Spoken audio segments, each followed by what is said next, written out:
Good morning, Colorado. Welcome to a Thursday edition of Local Biz Buzz. I'm your host, Larry Hers, and today in studio all the way from Fort Collins, we have Brady from Brady Seasonings. Go Rams, is that what I heard from my cameraman? Yes, sir. Quiet on the set. All right. Welcome. Hey, thanks for having me, Larry. Give me a little history of you and your seasoning company. Yeah, so I've been in business here almost 5 years. We're located up in Fort Collins, like you said. I've worked in the food industry my entire career. I've done anything from short order cook to barista. I actually have a degree in food engineering from Oklahoma State University. I work for a large cheese manufacturer based here out of Denver. And about 5 years ago, I knew I wanted to do a business of my own. I knew I wanted to be food-based, and I didn't really know what it would be. But my lovely wife, who's actually back here, If only she would come on camera. If only.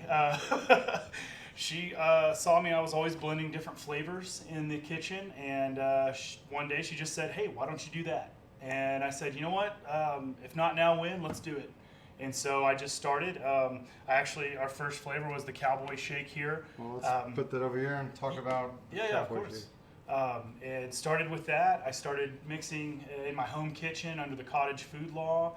I knew that wasn't going to be going anywhere because, late at night with like the hair dryer and the shrink wrap on the stuff.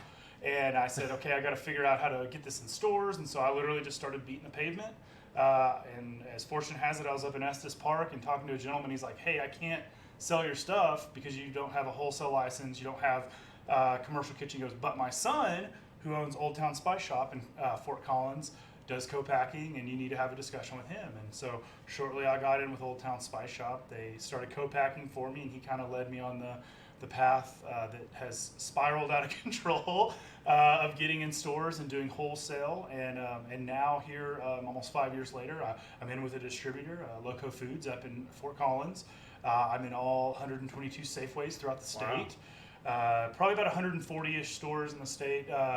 There's Lucky's Market, the Cupboard in Fort Collins, a multitude of little mom and pop stores in other states. So this is your full-time gig now? No, it's not. It's still. Yeah, I stay busy. As you can ask my wife, I stay very busy. So this is my nights and weekends project that I've just built. This looks like a big side hustle. It's all there. Like I said, it spiraled out of control. But hopefully going to be in King Soopers and Safeway, or King Soopers and Kroger. Please edit that out. Don't worry, it's not live. But it's live.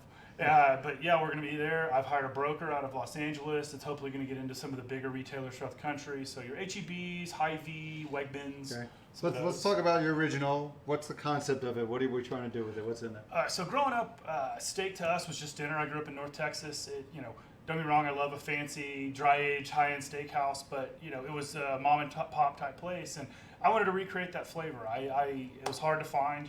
Steak for us was either fajitas, like Tex-Mex style fajitas, or it was a mesquite grilled steak, and there was something really special, like earthy and savory and smoky about it that I just don't find a lot of places. And I said, hey, I want to recreate that. I want to be able to do that at my house. I want people to be able to do that at their house. And so my Cowboy Shake, it's a smoky, earthy flavor. There's coriander, cumin, sumac, mesquite smoked salt, black pepper. It's coarse. It's a bold flavor, but it gives you a great steak. And I actually have some samples here of steak. Okay. So you marinated it? No, it goes on right before the grill. Okay. Yeah, and you just apply liberally, but it's great on steak, pork chops, burgers. I wouldn't give the Canadians any credit, but it's kind of similar to a Montreal steak seasoning, but much smokier, more of an American and Texas flavor. So, all right, what's another flavor? Let's keep going. Yeah, absolutely. We've got Pop's Cajun Shake, so Cajun and Creole flavor there. It's intensely flavored, but not intensely hot. My granddad was cooking Cajun food always growing up, and it's just something that was really near and dear to me. And I wanted something that goes great on chicken, seafood, skillet dishes, kind of an all-around seasoning, but with a little kick. Okay. The other thing we have here, we've got our Outlaw Shake. So this is my take on a chili lime. Number one thing we do with it, and I brought some, is guacamole here. Makes a lights out guac, but it's all those bright flavors of chili, salt, garlic, lime. Makes things really pop. It's great on fajita steak or chicken. We also do it on the rim of a Bloody Mary or a michelada, which we drink plenty of out on the patio. But good bright flavors, maybe similar to a tahini, but I like it a little better. Awesome. And then we also have a couple of our, if you want to call them like special edition, limited edition flavors that some of our smaller retailers carry, and I also do at the farmers markets.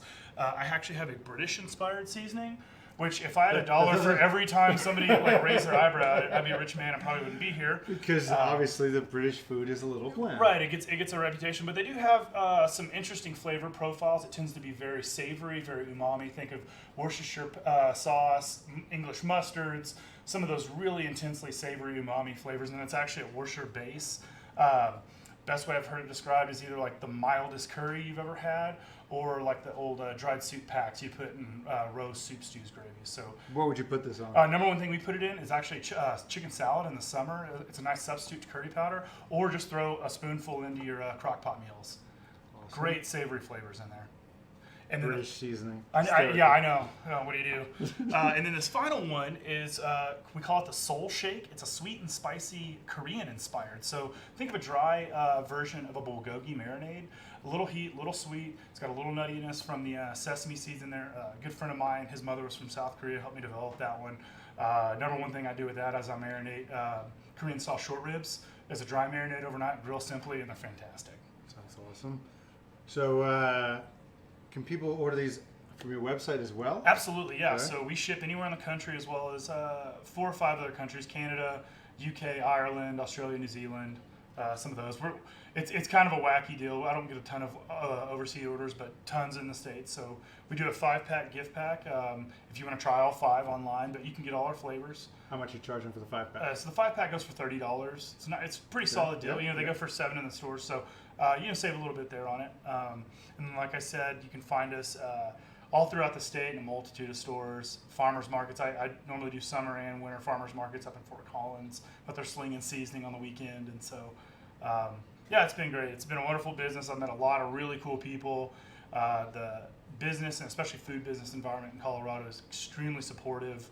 You always hear about the microbrew industry. The small food business industry is the same thing. Everybody wants to help you. Everybody wants to make sure that you succeed. Yeah. And it's been awesome. I couldn't have asked for more. And if I don't make a dime off of it, I at least got that. It's great. You okay with if he doesn't make a dime off of it? I've been just was at the City Park Farmers Market this weekend, and it's such a community of supporting each other. It's really magnificent. Right. I mean, I wouldn't have made it, with my co-packer and his dad telling me about it. I used a food business consultant named Sarah Kimball, who's helped a lot of the food businesses around, and it's those little steps that have really helped me come along. And yeah. Now, some of you in the audience, like Connor and Josh, know that there's only 2 things I don't eat, and one of them is this. But you brought chicken and steak. Okay. I can eat this, right? Okay, yeah, absolutely, please. Yeah. And so this one has which one on it? So that's got the Pop's Cajun Shake. So intensely flavored, a little bit of heat, but good Cajun flavors in there, right? Yeah, give it a go. Give them your website so they can buy some stuff on there. Yeah, so it's www.jbradyseasonings.com. You can find us on Instagram and Facebook as well. Awesome. Pleasure to meet you. Thanks for coming in. We'll see you today at 11:30 for What's for Lunch. We have Rosa Mexican coming on. And if anybody wants some guacamole, we have some here to spare. Let's eat. Oh, that was really good. Thank you. You gotta do the steak too, man. What? Strip and ribeye. Didn't think it could be good. Microwave it. Yeah, it's not bad, right? I can't believe it. But yeah, no, it's been great, and I'm gonna have a little bit of this guac. This is actually, player's choice here, but this is one of my absolute favorites. The